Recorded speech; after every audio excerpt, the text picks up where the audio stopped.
Vivienne was standing in the pasta aisle with a cart half full of things she didn't need when she saw him through the front window of the café across the street, alive, in a grey coat she didn't recognize, tilting his head down to kiss Renata Solis on the mouth like it was something they'd practiced. She did not drop anything. She did not gasp. She stood very still between the penny and the fusilli and watched her dead husband kiss her best friend of 19 years, and the only thought that arrived, clean and cold, was, I picked that casket. I picked the flowers. I gave the eulogy he apparently didn't need. She left the cart in the aisle.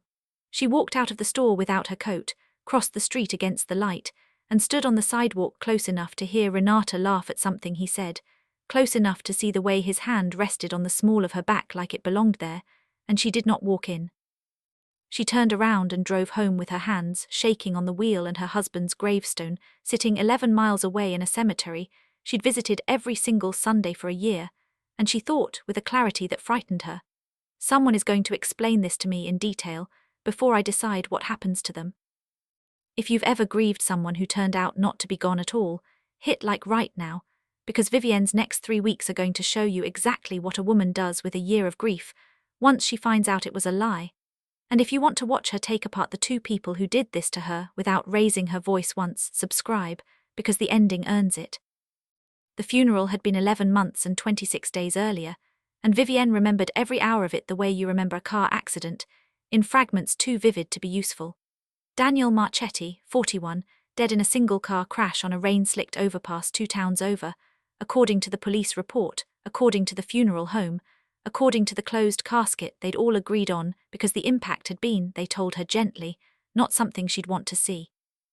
She'd signed the paperwork. She'd worn black for a month out of habit rather than obligation.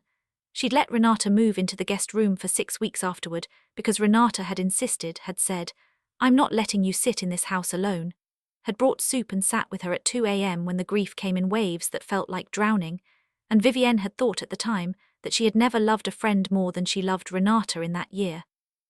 She did not call Renata that night. She did not call anyone. She went home to the house she and Daniel had bought 9 years earlier, sat at the kitchen table where she'd eaten 1,000 breakfasts across from him, and made herself do the thing she was good at.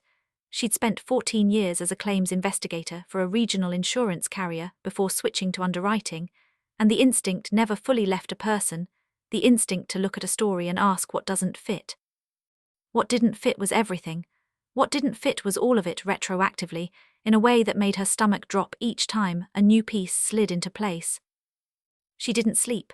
In the morning she went to work like nothing had happened, because she needed one more day of normal before she let herself become whoever she was about to become. She sat through a client call about Denneed roof damage claims and heard almost none of it.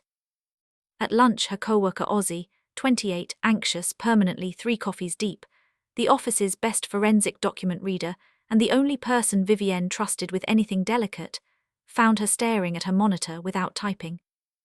You look like you saw a ghost, Ozzy said, only half joking, sliding into the chair across from her desk. I did, Vivienne said and told him, all of it flat, factual, the way she'd have dictated a claims summary. Ozzy's face went through several stages of disbelief before landing on something closer to dread. Okay, he said slowly. Okay, first, are you sure it was him? People have doubles, grief does things too. Ozzy, I was married to him for 11 years. I know the back of his neck. I know how he holds a coffee cup, it was him. Ozzy exhaled through his nose. Then we need to figure out what the hell we're looking at, because either the county buried the wrong man in your husband's grave, which is its own nightmare, or he was never in it, Vivienne said, and saying it out loud made her hands go cold. That afternoon she started with the thing she could verify without anyone knowing she was looking, the death certificate. She still had her copy, filed in the metal box with the mortgage papers and the life insurance policy, and she pulled it out that evening and read it more carefully than she had in a year, back when grief had made every word blur. Cause of death, blunt force trauma, motor vehicle collision.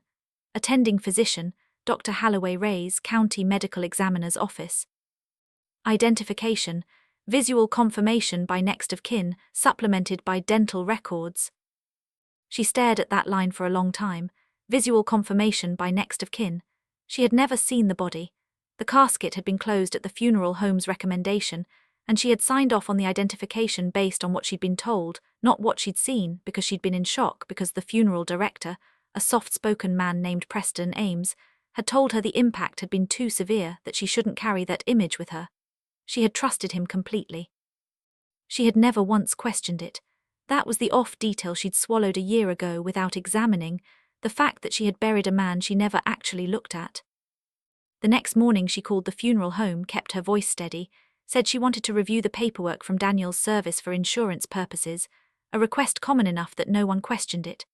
Preston Ames pulled the file himself, walked her through it over the phone with practiced sympathy, and everything matched until she asked, almost as an afterthought, who had performed the dental identification. There was a pause. That would have come through the medical examiner's office, Mrs. Marchetti. We don't handle that directly. We just receive the released remains. Can you tell me which dentist's office the records came from? Another pause, longer this time, the sound of someone flipping pages. It says here the comparison was done using records provided by her. It just says family submitted records. That's a little unusual. Normally we'd have a direct provider name. Family submitted records. Vivienne had never submitted any records. She had never been asked to. She thanked him, hung up, and sat with that fact until it stopped shaking and became simply a piece of evidence, something to build on rather than something to feel. She called Ozzy that night and told him what she'd found, and he went quiet on the other end of the line in the specific way he did when something scared him more than he wanted to admit.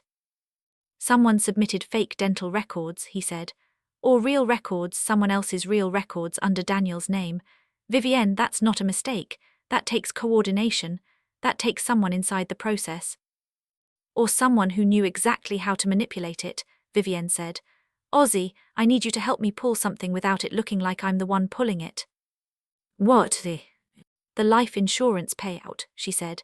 $900,000. I need to know exactly who processed the claim, and I need to know if there's anything strange about the timeline.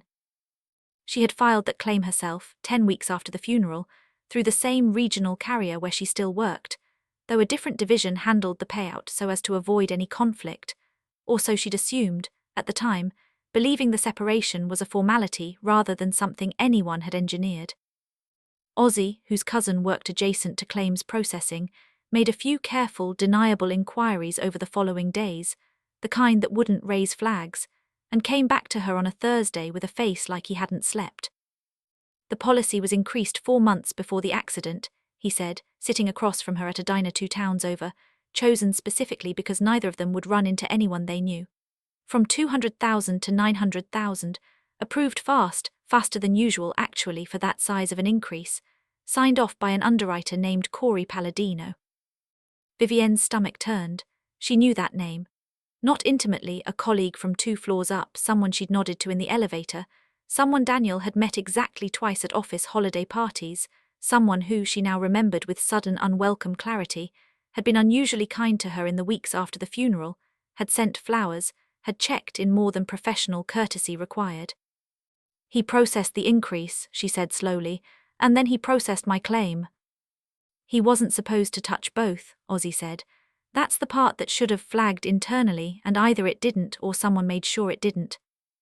If you're already suspecting there's more than one person in on this, comment, not just Renata, below, because you're right, and Vivienne's about to find out exactly how deep it goes, but stick around, because the reveal she's walking into next isn't about money at all. It's about who Daniel actually was. She didn't confront Corey directly. She'd learned in the space of a week to stop reacting the moment she learned something and start deciding what to do with it instead. Instead, she went back to the beginning, back to the accident report itself, and requested a copy through channels that wouldn't trace to her personally, using Ozzy's cousin again, framing it as a routine claims audit. What came back unsettled her more than anything so far. The responding officer's notes mentioned that the vehicle had been recovered with the driver's side airbag undeployed, a detail flagged as inconsistent, pending further review, in an internal memo that never seemed to have gone anywhere. No further review had happened. The case had been closed within 9 days, faster than she remembered anything moving in her entire experience with insurance claims, where even simple fender benders sometimes took months. She drove out to the overpass where it had supposedly happened, stood on the shoulder in the cold, and looked down at the ravine below, empty now, no trace of anything, and thought about how she had never once in 11 months asked to see where he died. Grief had made her passive in exactly the way someone might have needed her to be. That night she finally called Renata, not to accuse her, not yet, but because she needed, more than anything, to hear Renata's voice and see whether she could detect the lie now that she knew to listen for it. Renata answered on the second ring, warm as always. "Vivienne, I was just thinking about you. How are you holding up?" "I'm okay," Vivienne said, and hated how easily the old rhythm came back, the practiced comfort of 19 years of friendship. "Actually, can I ask you something? Do you remember if Daniel ever mentioned anyone named Corey Palladino from my office?" There was a beat, almost nothing, a half-second too long. "I don't think so. Why?" "No reason. Just going through some old emails," Vivienne said, and let the conversation drift into nothing, and hung up feeling, for the first time, the particular vertigo of not trusting a voice she'd trusted for nearly 2 decades. She called her lawyer the next morning, not the estate attorney who'd handled probate, someone new, a woman named Marguerite Ocaffer who specialized in fraud and insurance litigation, and who Vivienne had crossed paths with professionally years earlier and remembered as ferociously precise. Vivienne laid out everything across Marguerite's conference table: the sighting, the closed casket, the unverified dental records, the inflated policy, the officer's flagged note that went nowhere, Corey's involvement in both the increase and the payout. Marguerite listened without interrupting, the way good lawyers do, and when Vivienne finished she set down her pen. "I'm going to say something you need to hear plainly. If your husband is alive, and if he orchestrated a false death to collect a $900,000 payout, that's not a marital betrayal story anymore. That's insurance fraud, likely falsification of government records, and depending on how the accident scene was staged, possibly obstruction or worse. And if your best friend and a colleague of yours both had roles in it, you are looking at a coordinated scheme, not an affair that happened to survive a funeral." She folded her hands. "I need to ask you something, and I need you to think carefully before you answer. Is there any chance you were meant to be a target in this, not just a bystander?" Vivienne felt the question land somewhere she hadn't let herself go yet. "What do you mean?" "I mean the policy was raised to $900,000 4 months before he died. If he's alive, someone had to file that claim and receive that money. You filed the claim. Was the payout deposited into a joint account, or an account only in your name?" "Joint," Vivienne said slowly. "It went into our joint account, which I never closed because I didn't see the point, because I thought—" She stopped. "Has anyone had access to that account besides you in the past year?" Vivienne's mouth went dry. "Daniel's name is still on it. I never removed him. There was no reason to. He was dead." Marguerite's expression didn't change, but something in her eyes sharpened. "I want you to check that account tonight. Every transaction from the last 11 months, and I want you to do it from a device you're sure isn't connected to anything he could access. Because if he's alive and his name is still on that account, Vivienne, he doesn't need to steal from you. He can simply take it." That night, Vivienne opened 11 months of statements on Ozzy's laptop in Ozzy's apartment, with Ozzy sitting beside her chewing on a pen cap and saying nothing useful but at least being present. Most of it was ordinary, her salary deposits, her bill payments, groceries, the mortgage, but scattered through the months in amounts small enough that she'd never noticed them against a background of grief-numbed bookkeeping, were withdrawals she hadn't made. 200 here, 400 there. Always cash, always from ATMs across town, never anywhere near her own routine. Slow, patient, careful, a man testing whether anyone was watching an account he technically still owned. "He's been bleeding it dry in small pieces," Ozzy said quietly. "For almost a year. That's not desperation, that's discipline. Someone taught him patience, or he already had it." Vivienne sat back in the chair, and for the first time since the pastor aisle, she let herself feel the full weight of it, not sadness, not even anger exactly, but something colder, a recalibration of 11 years of marriage into a story she'd never actually been told the ending of. "He's not hiding from something," she said slowly. "He planned this. The policy increase, the crash, the closed casket, the fake records. He built the whole thing, and Renata and Corey aren't people who stumbled into an affair with a widow's grief. They're people he needed." "For what?" "Corey to move the claim through clean," Vivienne said. "And Renata—" She stopped and something in her face went very still. "Renata to watch me, to make sure I didn't ask questions, to be close enough to know exactly what I knew and when in case I ever started looking." If that thought just made your stomach drop the way it did Vivienne's, you're not alone. Tell me in the comments which betrayal in this story is worse to you, the husband or the best friend, because Vivienne is about to answer that question with actions, not words, and it starts right now. She stopped being sad after that. She would later describe it to no one but herself as a kind of door closing, not the loud kind, but the quiet kind, the kind that clicks shut so softly, you only notice afterward that the room has changed temperature. She went back to work the next day, and was, by every outward measure, exactly the same Vivienne Marchetti she'd been the week before. She smiled at Corey Palladino in the break room. She let Renata call twice, and left both calls to voicemail with an apologetic text about being swamped, buying herself distance without raising suspicion. Inside, she was building something with the same methodical patience she'd once used to catch fraudulent claims worth a fraction of what was now at stake. Marguerite brought in an investigator, a retired detective named Foster Whitlock, who specialized in exactly this kind of quiet unraveling, insurance fraud staged as death, a specialty grim enough that he didn't blink once through Vivienne's entire account. Within a week, working from the ATM locations Vivienne had flagged, he triangulated a pattern that pointed to a rented condo 40 minutes outside town, paid for in cash, under a name that wasn't Daniel's, Marcus Ellery, but whose photo on the lease application, obtained through a contact Foster wouldn't name, was unmistakably her husband's face with 11 months of a different haircut. "He's not hiding well," Foster said, spreading photos across Marguerite's conference table. "He's hiding comfortably. Big difference. Men who think no one's looking get sloppy in exactly this way, not sloppy enough to be seen by strangers, but sloppy enough that anyone who actually knew him would catch it in a heartbeat." "What about Corey?" Vivienne asked. "Your colleague's been sending money too," Foster said. "Smaller amounts wired to an account linked to the same condo's utilities. I'd guess he got a cut for pushing the claim through clean, and possibly for keeping an eye on anything suspicious coming out of the office. As for your friend," he slid another photo across, Renata entering the condo building on a Tuesday afternoon with a grocery bag, moving like someone who belonged there. "She's not an accessory who got pulled in after the fact. She has a key."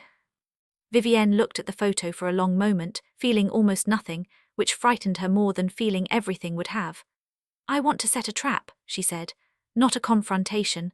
I want them to walk into something they think they control, and I want it to be the last decision any of them get to make in this." Marguerite and Foster exchanged a look that Vivienne would later understand as approval. They built it over the following 2 weeks with the precision of people constructing scaffolding meant to bear enormous weight. Vivienne, coached carefully by Marguerite, reached out to Corey first, framing it as an innocent professional favor. She'd found some confusing paperwork from Daniel's policy while going through old files for tax purposes, and could he possibly walk her through the increase, just so she understood it for her own records? Corey, flattered to be needed, agreed to meet her for coffee, unaware the café had been chosen specifically for its clear sightlines, and that Foster was seated 2 tables away with a recorder running, fully consented to by Vivienne as the participating party under the state's one-party consent laws. Corey talked more than he should have, the way people do when they think they're explaining rather than confessing. "The increase went through fast because I flagged it as a priority review. Daniel came to me directly actually, said he wanted more coverage before a work trip. And honestly, Vive, I trusted him. He was your husband. I didn't think twice." He paused, stirring his coffee, entirely unaware of what he was handing her. "After the accident when your claim came through, I made sure it moved efficiently. That's all. I wasn't going to make a grieving widow wait months for money she was owed." "Did you know he wasn't actually dead?" Vivienne asked, keeping her voice light, almost teasing, the tone of someone testing a joke rather than laying a trap. Corey laughed too quickly, too high. "What? Of course he was dead, Vive, don't." He stopped. The laugh died in his throat as her expression didn't change, didn't soften, didn't do any of the things a grieving widow's expression was supposed to do. "Why would you ask that?" "Because I saw him 3 weeks ago," Vivienne said, kissing Renata outside a café downtown, alive, in a coat I've never seen, and I've spent every day since then learning exactly how much you helped make that possible." Corey's face went the color of old paper. He didn't say another word, which was, in its own way, exactly the confirmation Foster's recorder needed. The trap for Renata took more delicacy, because Renata knew Vivienne better than anyone alive was supposed to, and a false note would collapse everything. Vivienne invited her over under the guise of finally, a year late, going through Daniel's remaining boxes in the garage, something Renata had gently pushed her to do for months, framing it as closure. Renata arrived with wine and sympathy, exactly as she always had, and sat on the garage floor beside Vivienne sorting through old sweaters and tools, saying all the soft, practiced things a good friend says, and Vivienne let her say them, let the whole performance run its course, before she reached into a box and pulled out, not a sweater but a folder. I found something else, Vivienne said quietly, and opened it to the condo photos, the lease under Marcus Ellery, the ATM withdrawal log. I know you have a key, Renata, I know you've had one for months. The silence in the garage stretched long enough that Vivienne could hear the refrigerator humming through the wall. When Renata finally spoke, her voice had lost every trace of the softness she'd worn like a second skin for 19 years. You weren't supposed to see him, Renata said, and it wasn't a denial, it was an admission dressed as an accusation, the exact kind of sentence a guilty person says when they're more angry at being caught than sorry for what they did. He said you'd never go near that part of town. He said you'd take the money and move on and never look back, because that's what you do, Vive. You process things and file them and move forward, you've always been like that. It's why he thought it would work. So this was a plan, Vivienne said very quietly. Not a mistake, a plan you helped design. Renata's jaw tightened. It wasn't supposed to hurt you. The money was supposed to be enough. You'd have a new life, we'd have it. She stopped herself, but it was already out, already recorded on the small device clipped inside Vivienne's cardigan pocket, already exactly what Marguerite needed. Stay to the very end for this one, because what happens over the next few weeks is Vivienne dismantling every piece of the life these three people thought they'd built without her ever finding out, and none of it happens the way you'd expect from a woman this calm. Everything moved with quiet inevitability after that.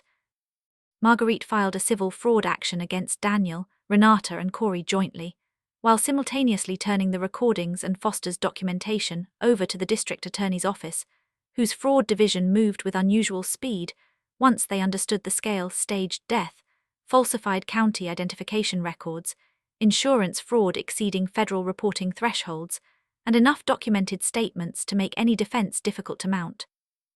Corey, facing professional ruin and likely charges tied to his role, processing a fraudulent claim he knew was fraudulent, agreed within days to cooperate fully in exchange for leniency, and it was his cooperation that gave investigators the final piece: the location where Daniel had been staying under his second identity, and confirmation that the accident had been staged using a totaled vehicle purchased privately weeks earlier. Positioned on the overpass and reported by an accomplice posing as a passing witness, an accomplice who, once located, folded almost as quickly as Corey had. Daniel was arrested on a Tuesday morning outside the rented condo in the grey coat, with Renata beside him carrying grocery bags exactly as she had in Foster's photograph, and Vivienne did not go to watch. She heard about it from Marguerite over the phone, in the same flat professional tone she'd have used to report a settled claim, and Vivienne, sitting at her kitchen table, found that the news landed nowhere near her heart at all. It landed somewhere more like the closing line of a file she'd finally finished. The insurance company clawed back the $900,000 in full plus penalties once the fraud was established, which meant Vivienne owed nothing and kept nothing that had come from the payout, a fact that mattered to her more than she expected. She did not want a single dollar of that money touching her life. What she kept was the house, paid off years earlier and solely in her name from the original purchase, and the quiet, hard-won knowledge that she had grieved a lie for 11 months and survived finding out without breaking, without becoming someone smaller. She didn't attend either trial in person beyond her required testimony, delivered in the same calm, precise voice she'd used her entire career to describe damaged property and denied claims, describing instead a marriage, a funeral, a phone call that never came asking her to identify a body she'd never been allowed to see. Daniel received 12 years on the combined fraud and falsification charges. Renata received 4, having cooperated late and reluctantly. Corey kept his freedom and lost his career, his license revoked, his name attached permanently to a case that would follow him through every background check for the rest of his life. Vivienne sold the house 8 months later, not out of necessity, but because she found, once the case concluded, that she no longer wanted to live inside a story that had ended. She bought a smaller place across town, painted every room herself, and on the first quiet evening in the new house, she sat by the window with a cup of tea and looked out at a street she didn't yet know, in a life no one else had written for her, and felt for the first time in over a year entirely and simply like herself. If this story kept you until the very last word, you already know what to do. Like it, subscribe for the next one, and tell me in the comments which reveal hit you hardest, because there's another story just like this one waiting for you next.